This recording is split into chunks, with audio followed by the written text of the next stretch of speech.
So you don't want your speeder to get destroyed. If it's under threat, just store it real quick before anything has a chance to destroy it, because those are expensive to replace. It's not like MMOs nowadays where it's like, oh, I can just go and get a brand new one for like 2 gold. You know, it's gonna be expensive. So, okay, when you get your waypoint, a lot of times it will shift.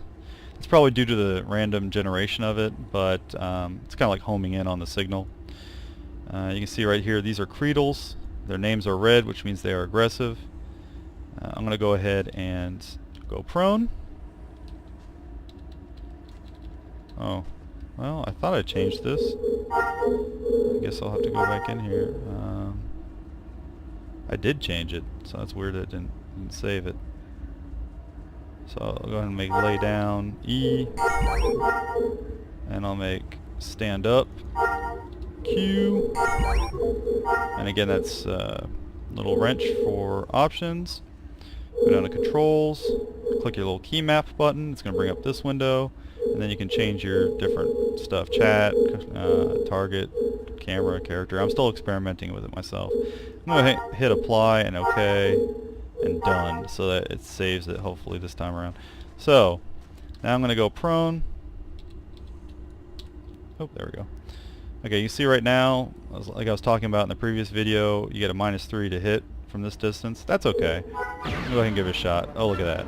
I nailed him for 64 right on his action. Now, one thing you're going to notice about this is when they get close, you have to stand up. Otherwise, you will not hit them. You can't hit somebody that's right next to you when you're prone.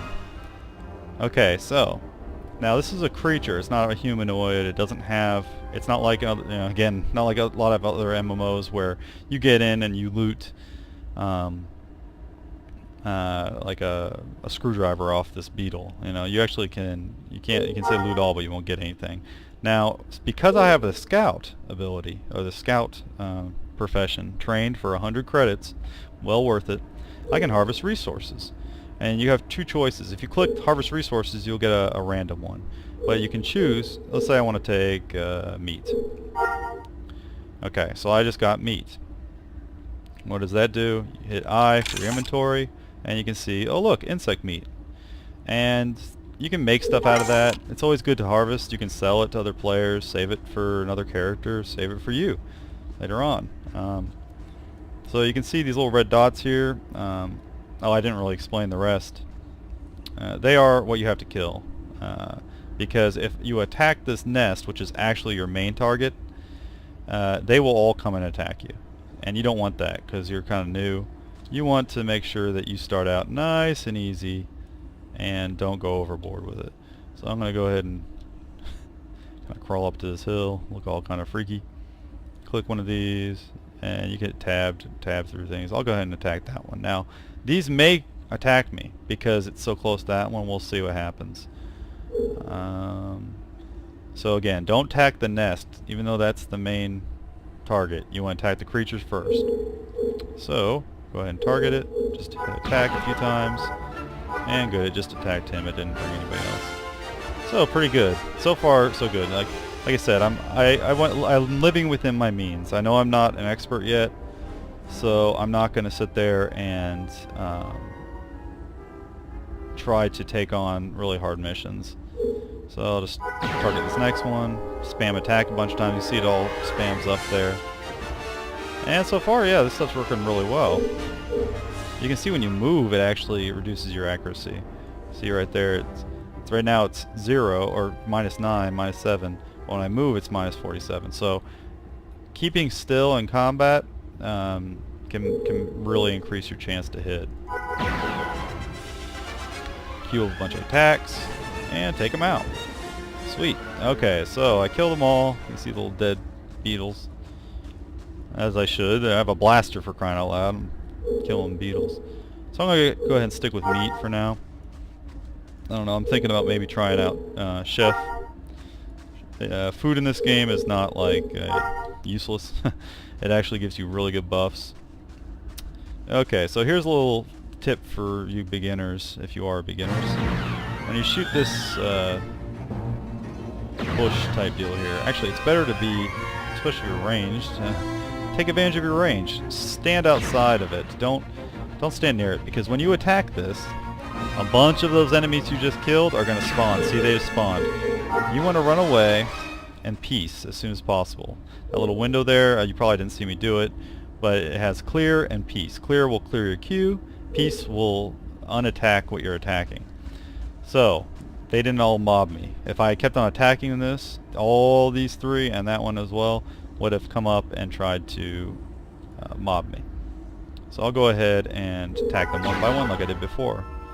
So these missions have 2 spawns. What you just saw was the first spawn. Oh, gotta stand up. You can't attack them close range with when you're prone. That was the first spawn. So after you kill all of them for the first time around it, you get 2 more spawns. We'll go ahead and finish off this first spawn. There's no need to attack this. I mean, later on, you can use AoEs when you're really powerful. Oh, gotta stand up. I really suggest you map the controls to your preference. The reason being, it makes a huge difference in combat. It can feel very clunky at times, but it's actually a pretty good system. I have friends that are new to this game complain about it. So it's understandable, I understand that. It's just, oh, see, I'm clicking the wrong button to stand. So anyway, I killed that one.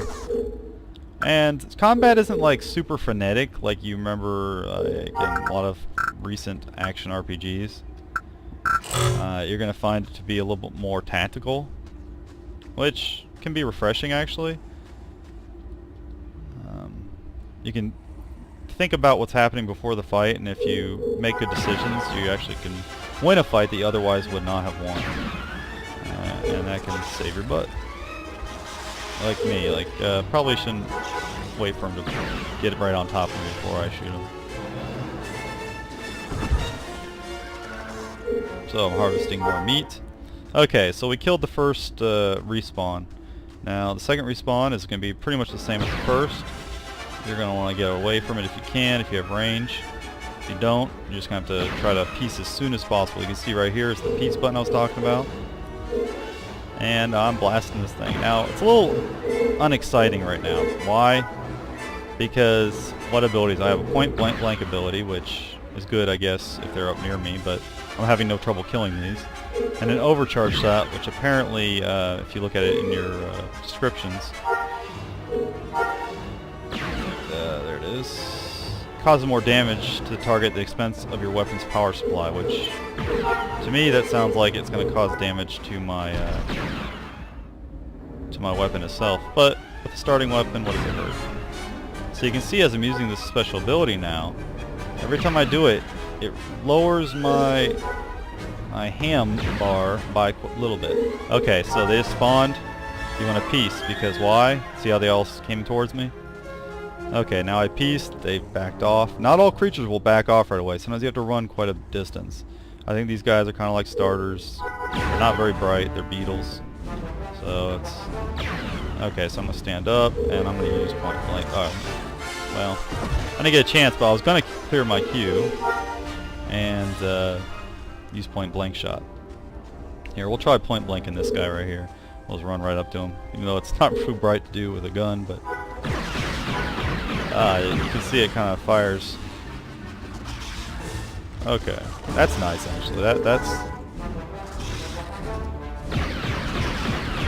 like a rapid fire. It's going to help you attack things that are nearby, and it actually worked pretty well. Actually, it's kind of like a lot more efficient with these weak guys. Now, again, game's tactical, so you want to make sure that you try to use the best range possible if you can. But against weak creatures, why not? Let's do it. Damn, killed with one volley. Perfect.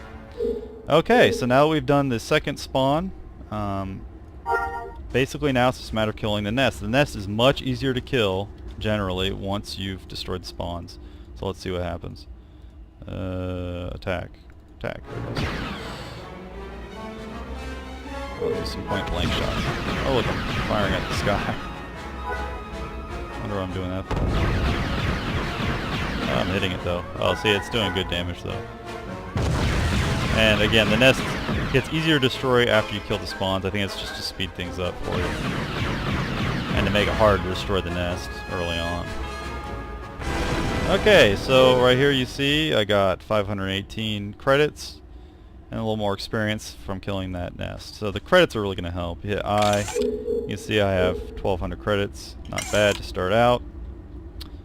One other important thing is you go to your lightning bolt. Look at that. Scouts doing pretty well.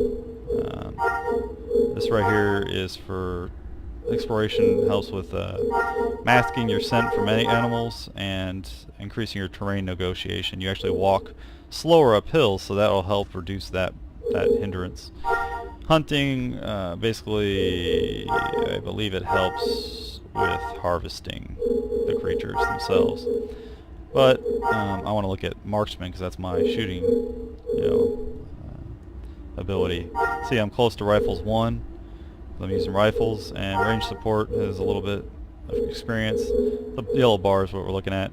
If you want to mouse over, you can actually see skill requires 1000. I have 702 for rifles 1. So I'm well on my way to go. So guys, I hope that helped out. I know it was kind of a long-winded explanation, but there's a lot of little stuff you can learn in this, and really I'm trying to make this for people that are experiencing this for the first time or coming back after playing Star Wars Galaxies for a short period of time like I did and having no idea what the hell I'm doing or what the hell we are doing. So again, I hope you guys enjoyed the video. I hope it was useful more than that, and I hope you have a good night.